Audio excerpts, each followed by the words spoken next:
Инсталауға дайынсыздар ма? Ендеше жобамыздың жаңа санын бастаймыз. Бүгін біз шолу жасайтын парақшалар мыналар. Ерке Есмаханның жап-жаңа жігіті кім? На самом деле Ерке маған өте қатты ұнайды. Алсан да Мен кішкене қызған қалдым. Простил меня. Инсталайық жобасының телехикаяға айналатын түрі бар. Өткен аптада жастарды оңдырмай сынаған Құдайберген Бекш енді кешірім сұрап жатыр. Қымбатты жастар, біз сіздерді өте жақсы көреміз. Сіздер мені де жақсы көріңіздер. Дастан Оразбеков пен Ғалымжан Молданазар той үшін дауласуда. Тойдың жұмысы аз, өжіке келесің, бәрі дайын.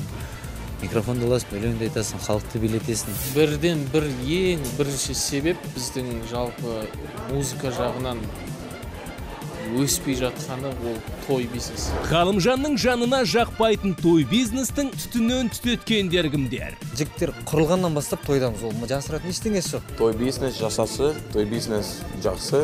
Гүлбахрам Байбосынова тұрмысқа шыққалы жатыр. Менің тегенім бар. Тұрмыс құрам берсі.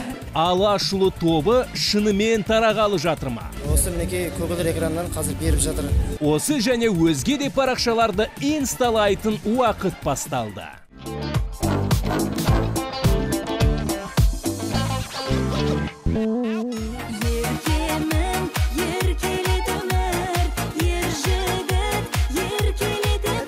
Ән әлемінің еркесі Ерке Есмахан туысқан сіңлісімен Кенталға таласуда. Кентал ұнайды, мінезі ұнайды маған. Әзілі ұнайды. Мен Еркені өте жақсы көремін. Апалы сіңлілі сылқымдардың бір жігітке көзі түсуі тегін емес. Қос аруға бір мезетте сөз айтып, бәленің бәрін бастаған Кенталдың өзі. Жүрегін махаббаты оңдырмай өртесе керек, сүр бойдақ түсініксіз ғашықтығын әлеуметтік желі арқылы асыға білдірген. Ты лучшая детка. Все мужчины вокруг всегда от тебя без ума. И я в том числе. Сен ең күшті қызсың қалқам. Ер азаматтар сені көріп естен айырылады. Олардың арасында мен де бармын. На самом деле Ерке маған өте қатты ұнайды. Ол мынандай нәзік та, өзі нәзік қыз, әдемі қыз, өте сұлу қыз. Жұлдызды жігітке Ерке нақты жауап айтпады әлі. Есесіне ән сұрап еркелеп алды. Ән сұраған Еркені кездесуге шақырған Кентал кенеттен сіңлісіне тұрмыс құруға ұсыныс тастаған. Я-то могу на свидание, а только Ақбөпе не трогай дейді. Мен сенімен кездесуге дайынмын, алайда Ақбөпеге тиіспе. Ақбөпешка вообще моя будущая жена. И тут никто нам не помешает. За меня выходи. Ақбөпе менің болашақ әйелім. Бұған ешкімде кедергі бола алмайды. Ақбөпе, маған тұрмысқа шықшы. Ақбөпе Ерке Есмаханның сіңлісі, әрі стилисі. Ерке киіп жүрген ерекше көйлектің барлығы осы қыздың қолынан шыққан. Әпкесі екеуінің басын қатырған Кенталға стилист қыздың өкпесі жоқ. Тіпті керісінше. Кентал ұнайды, мінезі ұнайды маған. Әзілі ұнайды. Ұят болады ұнайды. Оның бәрі әзіл болды. Сау болыңыздар. Әзілде алдына жан салмайтын, әзілі жараса, тоқтай алмайтын Кенталдың бет моншағы үзіле кеткені қызық болды. Әйтеуір, махаббат турына шырмалған үштік өзара түсініскенге ұқсайды. Әзіл болғасын, менде әзілдескенді ұнатам. Кентал да одан кетер емес. Жай ғана әзіл болған сол жердегі комментарийлар. Ақбөпе мен қарындасым. Ерке маған ұнайтын қызым. Мен Еркені өте жақсы көремін. Төреғалидің телефон арқылы сындыра алмаған сұлуы Кенталға әлі ешқандай жауап бермеген. Алайда, аз уақытта Кенталды қызғанып үлгерген тағы бір тарап бар. Мен кішкене қызған қалдым. Ерке мен Төре орындаған Алуның буы басылып, іле-шала Кентал мен Санданың дуэті шықты. Бірден хитке айналған туындының бейне клипі Кенталдың өз өмірінен алынған оқиға көрінеді. Алайда Бұл туралы бағдарламаның соңында.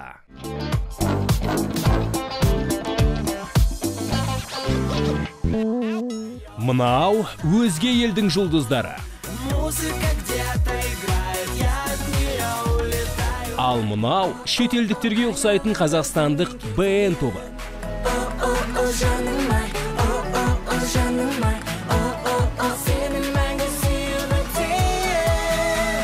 Неге жас топтар қазақ болуға емес, кинодағыдай ғажап болуға құмарақ? Енді жастар көп көреді ғой қазір. Кореялық сериалдарды, турциялық дегендей. Қазіргі заманда басқа, енді қазір техниканың керемет дамыған кезі барлығы бар. Техника дамып, өзгенің қызықтарын тамашалайтын мүмкіндіктер көп. Сондықтан еліктеудің есіктері ашық дейді Құдеке. Көшіріп алып, рейтингтерін өсіріп алатын жастарға ата-апаларының өкпесі өршіп тұр. Алайда ашық түрде сын айтудан олар қорқатын сияқты. Көбінесе жас әншілер келеді. Енді олардың атын жөнін айтпай-ақ қояйын, бізде кейде жастар сын көтермейді, және енді шығып жатқан әншілер жасытпай-ақ қояйын. Егер сынды көтере біліп, содан бір жақсы ұшқын шығара білген әнші ғана халықтың қалаулысы болады деп ойлаймын. Қымбатты жастар, біз сіздерді өте жақсы көреміз. Сіздер мені де жақсы көріңіздер. Алайда БН тобы өздерін еліктейтіндердің қатарына жатқызбайды. Атауымыздың өзі ұлтжандылықтың белгісі дейді. Сонымен БН дегеніміз Best Nation, үздік ұлт. Үздік ұлттың үздік сериалын да біз түсіреміз деп отыр. Осы жақын арада күзге орай өзіміздің сериал БН тобы түсірейін деп жатыр. Әзірге сценарий жазылып жатыр. Ал аға буынның сын пікіріне қашаннан дайын көрінеді? Оған біз психологиялық жағынан дайындалғанбыз, продюсеріміз айтқан оны. Біз оған мән бермейміз онша, оны көтеріп, соны біздің кемшілігімізді айтады олар, яғни біз кемшілігімізді айтса, біз соны түзетуге талпынамыз. Кемшілікті түзеп, сынға сынбайтын топтан жақсы жаңалықтар күтеміз.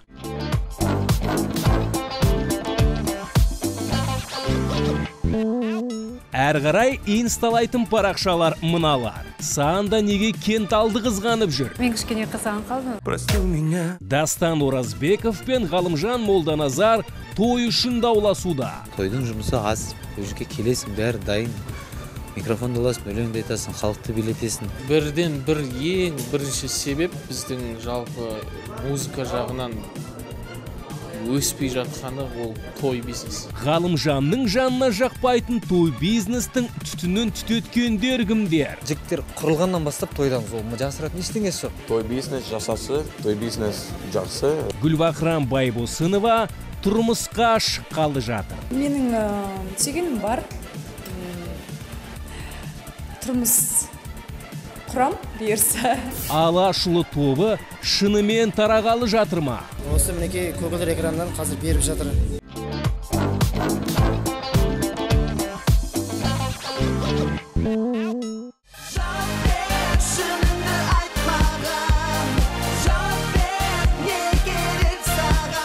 Орда тобындағы Дастан Оразбеков әнші Ғалымжан Молданазармен қырық пышақ болды.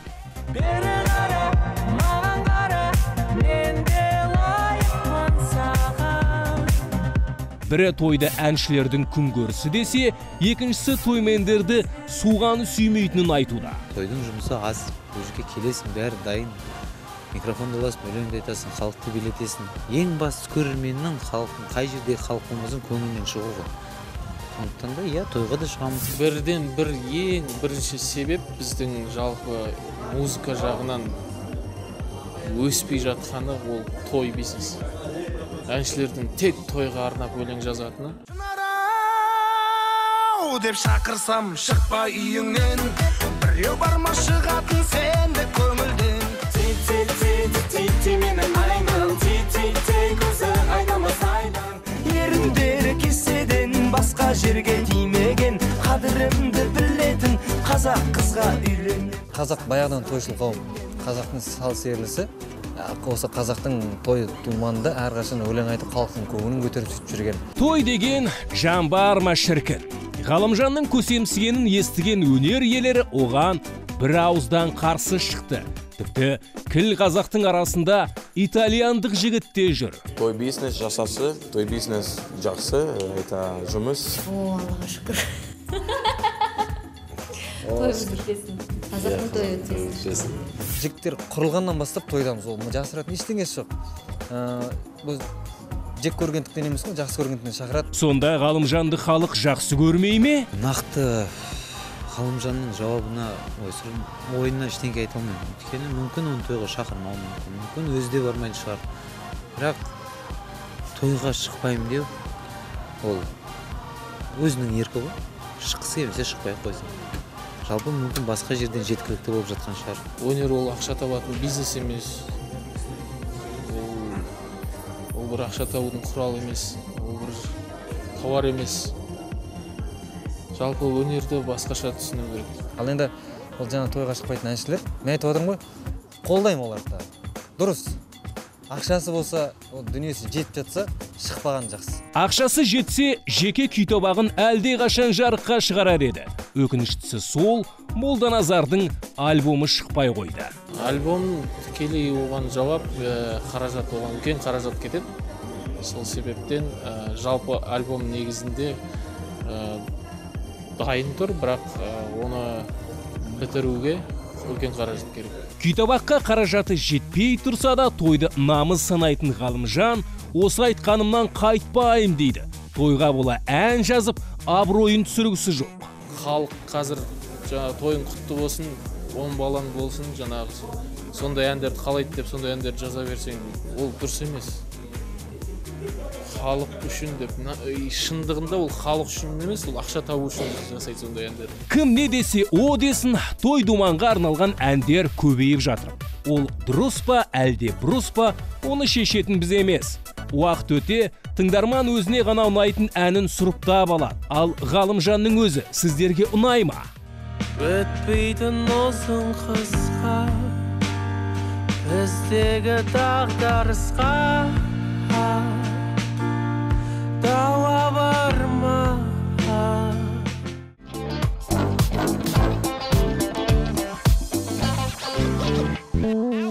Жаль, мы теперь чужие, жаль, просто разучились прощать. Я больше не хочу страдать. Әлеуметтік желілерді шарлап үлгерген бұл видео Санда мен Кенталдың арасына от жақты. Өзін Санда деп атайтын Сандуғаш ханым дуэттес әріптесінің өзге жұп тауып алғанына ашуланса керек. Мен кішкене қызған қалдым. Прости меня. Менсіз қалай сендер кездесіп жүрсіңдер, мен неге шақырған жоқсыңдар деп. Мен өзім де білген жоқпын, Дина сол әннің сөзін жатып алғанды. Жай ғана айта бастадым, ол қарасам айтып атыр, күлдік, соны сұрағам. Просто жай ғана Инстаграмға салдым, қарасам просмотрлар көбейіп, лайктар көбейіп. Ты причинил мне боль, ты предал нас, ты проиграл свою роль. Санда Кенталды кешірмейді, ол да қызғандырады. Жақында Кенталдың әндегі орнын басқа жігіт басуы мүмкін. Өте жақсы идея маған бердіңіз, солай тоже түсіріп көру керек. Мен қарсы емеспін, айта берсін жүр. Болмашы қызғаныштың арты осындай дауға ұласарын кім білген? Қызғанышпен аяқталған бейне клиптің тарихы да қызғанышпен байланысты көрінеді. Кентал бұл клипті кезінде өзім басқа жігітке айырбастаған сүйіктісіне арнаса керек.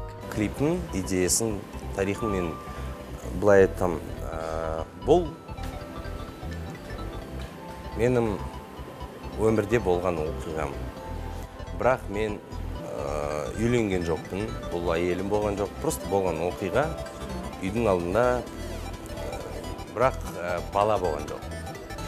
Баланы мен қосып бердім, өткені ол баласыз, ол мынандай кішкентай жай ғана махаббат жайлы болып кетеді. Клиптегі Санда кімнің прототипі?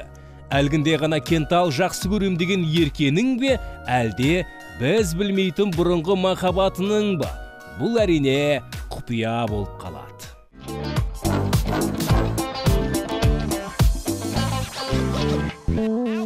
Инсталайк жобасына шығуға лайық болған келесі жұлдыздар мыналар. Гүлбахрам Байбосынова тұрмысқа шыққалы жатыр. Менің сүйгенім бар. Тұрмыс құрам бұйырса. Алашұлы тобы шынымен тарағалы жатыр ма? Осы мінекей көгілдір экраннан қазір беріп жатыр.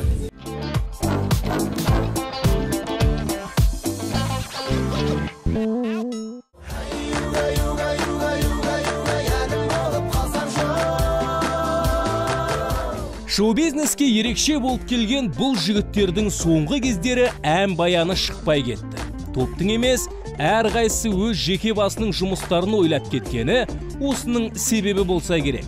Соңғы кездері топтағы ұшқын сазгерлікпен айналысып жүр. Оның әндері Дамна бері қара, өздеп жүрмін сені ғана.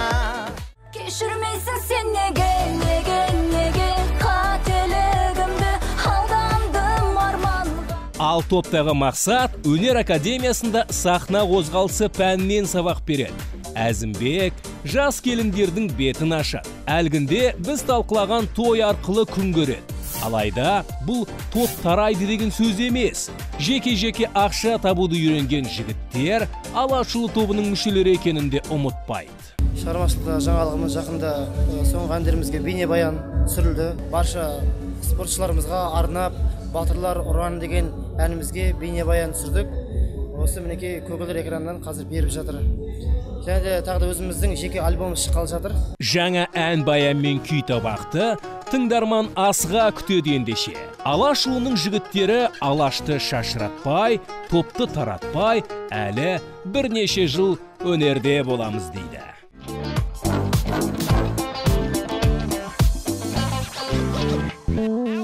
Атаңызға айналған дәстүрлі әнші Қайрат Байбосыновтың барлық қарындасы шоу-бизнесте жүр. Айшасы кезінде Дауыс Интернешнлдың жұлдызы еді. Ал Гүлбахрам бүгінде танымал актрисаға айналды. Оның өнері ғана емес, жеке өмірі де көрерменге қызық. Иә, жарайды, мен айтайын, менің сүйгенім бар. Тұрмыс құрам бұйырса, бірақ қашан екені айта алмаймын. Жарым бол деген ұсынысқа Гүлбахрам я деп жауап берді. Алайда әзірге олар той күнін белгілемеген. Таңдаған адамының кім екенін айтқысы келмеді. Себебі өнерден алыс деп айта алмаймын, бірақ өнерде емес. Өзінің өнері бар. Иә, өнерлі қылықты адамдарға ғашық боламыз ғой бізде.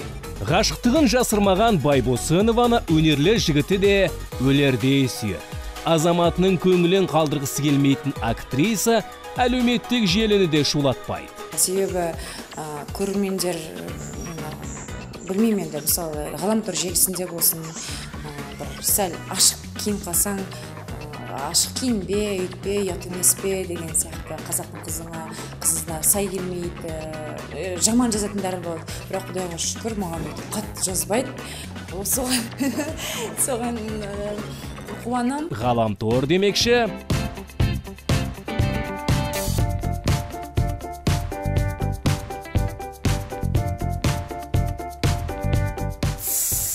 Жұлдыздар инсталап жатыр. Инсталап отырып, сіздер жазған жағымсыз пікірлерді оқуда. Инсталайық жобасында дәстүрге айналған пікірлерге кезек берейік. Сонымен, жұлдыздар желідегі негативке қалай қарайды? Қазір әнші көп, бағыт көп, әр адам өзіне пайдасы бар нәрсені іздеген дұрыс деп ойлаймын. Мысалы, ұнамайтын нәрсеге не үшін уақытын құртып, оны жүйкесін тоздырады. Ғалымжанға пасық пікір қалдырушылар Дастанның парақшасында да аз емес. Біреу ме, екеу ме? Біреу емес, екеу емес, оншақтысы жүзде болуы мүмкін. Бірақ енді оның бәріне жүйкеміз тоздырып жүре беретін болсақ, онда бізден ештеңе қалмайды. Бір ой айтсаң, ол ойдан басқа біреудің ойы туады. Сөйтіп ол жалғасын тауып кетеді, содан кейін бір дау болып кетуі мүмкін. Сондай дауға жеткізбес үшін одан қайта тып-тыныш қана, үндемей ғана өзінің ішіңнен түйіп қана жүре берген дұрыс шығар. Әркімнің өз пікірі бар дейді Дастан. Дұрыс-ақ, әр пікірді сыйлай аламыз, сынай да аламыз. Бүгінге осы. Келесі аптада бәріміз бірге инсталайық.